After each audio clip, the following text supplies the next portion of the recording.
halfway through the gift opening, the warm chatter died. Carol was on her feet, her smile cold and deliberate. I've had enough of this pretending. Since this child won't know its real family, Nancy is dead to us. Nancy didn't break. She just looked at her mother, one hand resting on her bump, her gaze unwavering. 40 guests sat frozen. The silence was thick enough to hold. Then Rebecca Hart, Nancy's mother-in-law, rose. She walked to the cake table and lifted the knife. The blade sliced through the buttercream. The sound was small, but it filled the room. Rattle round 2. Whoever had it last, pass it to your left. Carol stood in the doorway, waiting. Not a single head turned.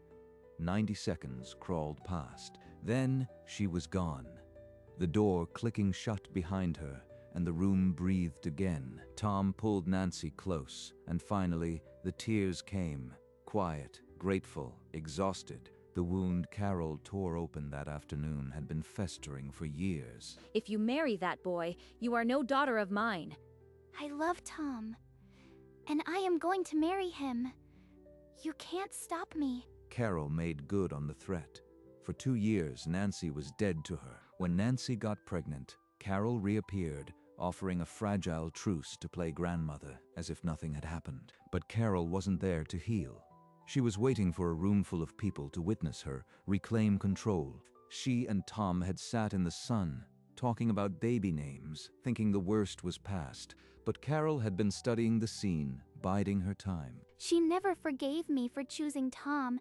I just didn't see it until today. The shower was never a celebration. It was Carol's final act. The rattle passed from hand to hand again, laughter filling the space Carol had tried to poison. Nobody tells me when to stop the games. This shower's for you, Nancy. You okay? You don't have to stay out here if it's too much. No, I need to be here. They all stayed for me.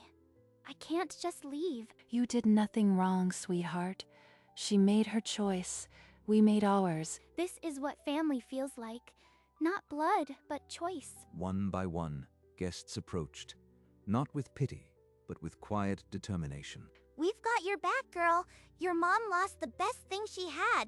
As the cake was served, and the last gifts were opened, Nancy felt the weight of the day settle into something stronger. The family. I thought I had just died again. But the one who stayed is more alive than ever. That evening, Carol sat alone in her apartment, waiting for the outrage that was supposed to come. The room should have followed me out. They'll all call to apologize for staying. When the phone stayed dark, she began dialing her list, one by one, the 14 relatives who always agreed with her. Aunt Patricia. It's Carol. I need to talk about what happened today. Call me back immediately. 3 calls, 3 voicemails. A 4th went straight to a dial tone. Useless.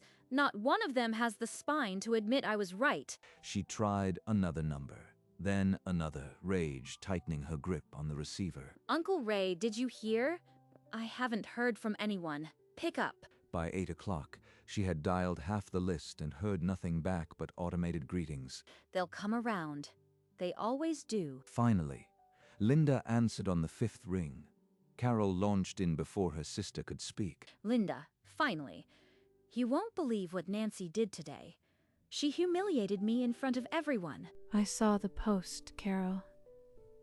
The whole shower kept going like nothing happened. Exactly. Those people should have followed me. I am the one who was wronged. Nobody followed you because you were wrong. You made a public scene at your own daughter's baby shower. She's been dead to me for years, Linda. You know what she did? She chose a good man. You chose this. I am not on your side, Carol. You were supposed to be my sister. You can't abandon me for her. The line went dead. Linda had hung up, and the silence was worse than any argument. Carol slammed the phone down, her scream echoing off the empty walls. Not even her sister would side with her. A month passed. Nancy lay on the examination table, the gel cold on her skin. As the ultrasound flickered to life, a tiny heartbeat, steady and sure. Tom squeezed her hand and whispered, "There she is, heartbeat strong. We're really doing this, aren't we?" The next day, a meal train started. Stephanie and co-workers showed up without being asked. Lasagna's my specialty. You focus on that baby. We've got dinner covered all week. Down the hall, Rebecca was already at work, painting the nursery walls a soft butter yellow. This room's going to be full of love, not her poison. Our daughter won't know that kind of cold. I don't miss her. Isn't that strange? I just feel lighter. Miles away, Carol scrolled through her phone in a dark apartment, searching for pictures that never appeared. Nancy had blocked her on everything. The silence was a punishment Carol hadn't expected. She'll need me when the baby comes. They'll all come crawling back. One by one, she dialed the remaining relatives. The first call lasted 20 seconds. I only did what any mother would do. You can't tell me you side with her. The voice on the other end cut her off, calling her spiteful before the line clicked dead. A second call to an uncle ended in a dial tone before she could say his name. That afternoon, she pulled out a notepad and began to write. They'd only throw it away. Words won't fix this. She tore the page in half, then into smaller pieces, and dropped them in the trash. But the idea had taken root. She began looking up hospital visitor policies on her phone. They can't keep me from my own grandchild. I'll find a way. The plotting had begun, and it would not end with a polite request. The following Saturday, Nancy sat at the kitchen table, chamomile cooling, Rebecca across from her. Rebecca always knows when something's on my mind. She never pushes, just waits. I never told you about my own mother-in-law. We barely spoke the last 10 years of her life. She tried to control everything: wedding plans, holidays, my son's name. I drew a line. But my mother disowned me in front of everyone. That's different. It's not different. Blood doesn't give anyone the right to hurt you. Love and loyalty are choices. A choice. Not guilt. Not duty. Just a choice to be loved. You have the strength to protect your daughter from people who only bring pain, even if they share your last name. I think I'm finally ready to believe that. Thank you. They sat in the golden light, and for the first time, Nancy didn't feel like an orphan. She felt chosen. 3 weeks before the due date, Tom's phone buzzed with a text he almost deleted without reading. The message read, "I want to be a part of my grandchild's life. Please, can we talk? Carol." She found my number. Nancy. Look, it's from your mother. She disowned me in front of everyone. She doesn't get to ask for anything now. Without a word, she deleted the thread and opened the block settings. Done. She's blocked on your phone too. No more messages. You are sure? This means she can't send a photo later. She had her chance to be a mother. Our daughter doesn't need a grandmother like that. Tom nodded, pulling her close. The digital door was shut, as final as the one Carol had walked out of at the shower. She will try again. But not through this phone. Not through us. That night, Carol's finger trembled over Linda's number. She pressed call, her voice a frayed wire. Linda, I am out of options. She blocked my number. Will you talk to her for me? I'll help you, Carol. But only if you apologize, honestly, to her and to yourself. Apologize? For what? I did nothing wrong. She's the one who shamed me in front of 40 people. Then I can't help you. You've been lying to yourself for years, Carol. I won't be a part of it. I love you, but I won't enable you. Goodbye. The line clicked, and the silence flooded in, cold and absolute. Even Linda, my own blood. She didn't cry. Her jaw locked, eyes dry as stone. There was only one path left. If words won't open doors, I will. A sharp pain woke Nancy at midnight. Tom drove her to the hospital under a thin, anxious sky. We're almost there. Breathe with me, just like the classes. She's going to be fine. The monitor beeped steadily. A doctor in soft shoes checked the charts and gave a quiet smile. Nothing was wrong. I was terrified, but not alone. Tom held my hand. Rebecca brought coffee. This is my family. You scared us, sweetheart, but look, the monitor says she's kicking and healthy. When I thought something was wrong, you were both here. Not my mother, and I didn't want her here. You don't need her. You have us, and that's more than enough. The scare had turned into a gift, a truth sharpened by the fluorescent light. I want my baby to know these people. Not her poison. These hands are the ones I trust. By morning, they were home. Nancy's phone stayed dark, her heart steadier than it had been in weeks. She was cleaning out a closet when a photograph slipped from an old box. It was a picture of herself, 20 years younger, holding baby Nancy in a yellow blanket. I held her exactly like that. She used to trust me completely. For a long moment, her chin trembled. Tears rolled down, hot and unexpected. Maybe if I just apologized, maybe she'd let me in. But the tenderness lasted only as long as the tear on her cheek. Number. She stole my family from me. She wants my grandchild to be hers. She put the photo aside, opened her laptop, and started typing. Hospital visitor policies. I will see that baby. I don't care who stands in my way. The line was crossed. Carol was no longer just bitter. She was dangerous. The final weeks of pregnancy found Nancy at the kitchen table, a journal open before her. She wrote, "I will not let her shadow fall on this baby. My daughter will know only the family who stayed." You mean it, don't you? No hesitation. Not a single one. She burned that bridge in front of everyone. I am just making it official. Then that's it. I'll stand with you. Always. My mother will never hold this baby. That thought used to hurt. Now it feels like freedom. But across town, Carol's phone buzzed with a message from a distant cousin, too eager to share. The 14th of July. That's less than 3 weeks away. She didn't respond. She didn't need to. The date was all she required. The two women were now on a collision course, and only one of them knew it. 10 days before her due date, a plain white envelope slipped through the mail slot. No return address. Inside, a single card with 5 handwritten words. "I want to meet my granddaughter. Please." Her handwriting. After everything, she still thinks 5 words can erase years. She didn't read it twice. She sealed the card back in a new envelope and wrote, "Return to sender," across the front. Rebecca, can you drop this at the post box for me? I want it out of the house. Is it from her? Yes, but I am done giving her chances. She had 19 years to be a mother. She chose this. Then it's the right thing. I'll mail it now. The envelope disappeared into the mailbox, and with it, the last bridge Carol would ever be offered. She'll be furious. But my daughter will never know that anger. That's the gift I can give her. At 2 in the morning on the 14th of July, Nancy's water broke. Tom sped them to the hospital, his hand steady on hers. You are doing great. Just like we practiced. Not long now. Rebecca arrived in the waiting room just after 3, carrying pink roses and a thermos of tea. An hour later, the doctor told Nancy to push with everything she had. The room tightened with effort. At 5:12 a.m., a sharp cry cut through the air. A baby girl, pink and furious and alive. You are here. You are finally here. Not far away, in the hospital parking lot, Carol Benson sat alone in her sedan, engine off, eyes on the entrance. It's happening.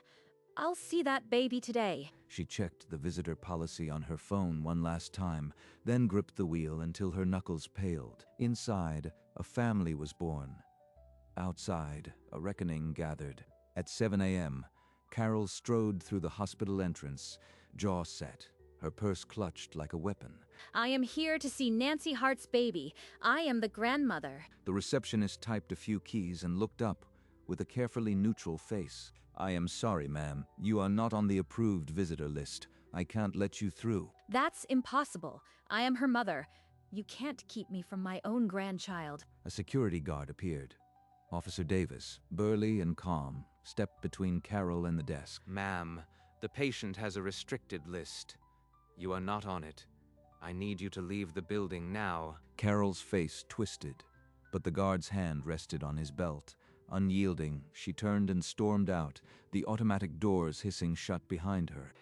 In the parking lot, she gripped the steering wheel again, but her engine stayed silent. She wasn't leaving. They can't keep me out forever. I'll wait.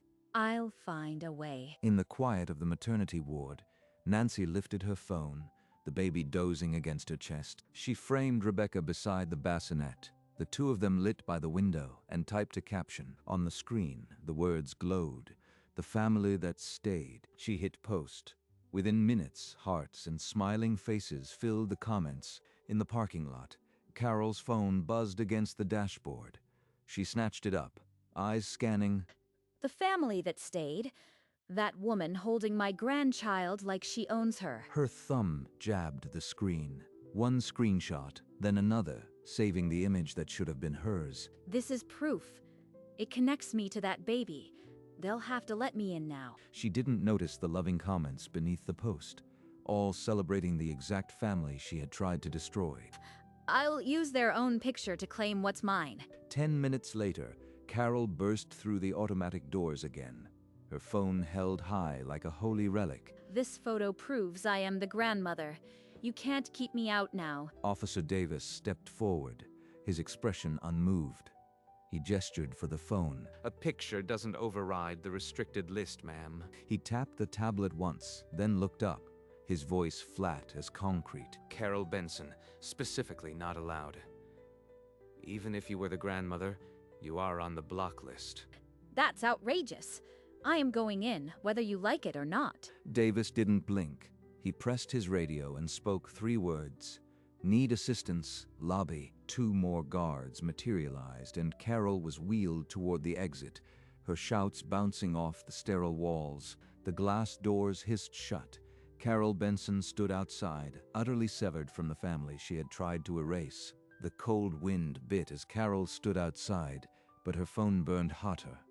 The post had ignited her old social circles. A comment from a guest read, "That mother stormed out like a child. We stayed because we loved Nancy and her real family." They're all against me, even strangers. She scrolled, each line a blade. "Vile woman. Glad you left.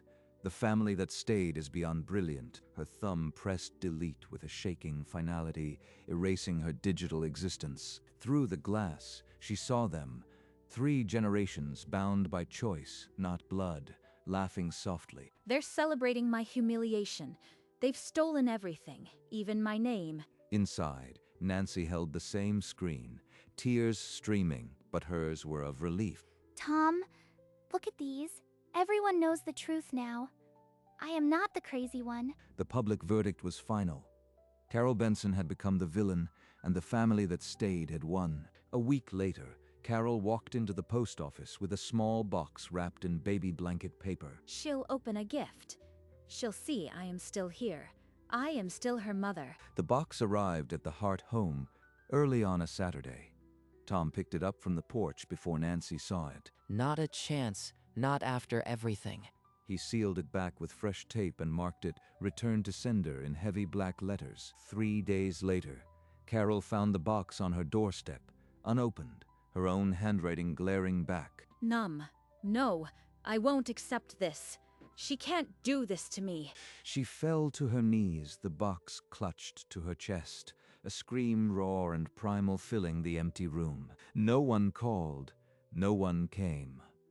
The silence answered her with a final, absolute negation. The wall between her and the only family she had left was now unbreakable. In the quiet of their living room, Nancy held her daughter, the soft afternoon light spilling over them both. Rebecca sat nearby, knitting needles, clicking a gentle rhythm, while Tom poured fresh coffee in the kitchen. I used to think family was about blood. Now I know it's about who stands still when the storm hits. On the mantel, the framed hospital photo caught the light, the caption, "The family that stayed," still glowing from 100 comments. We don't owe blood a thing.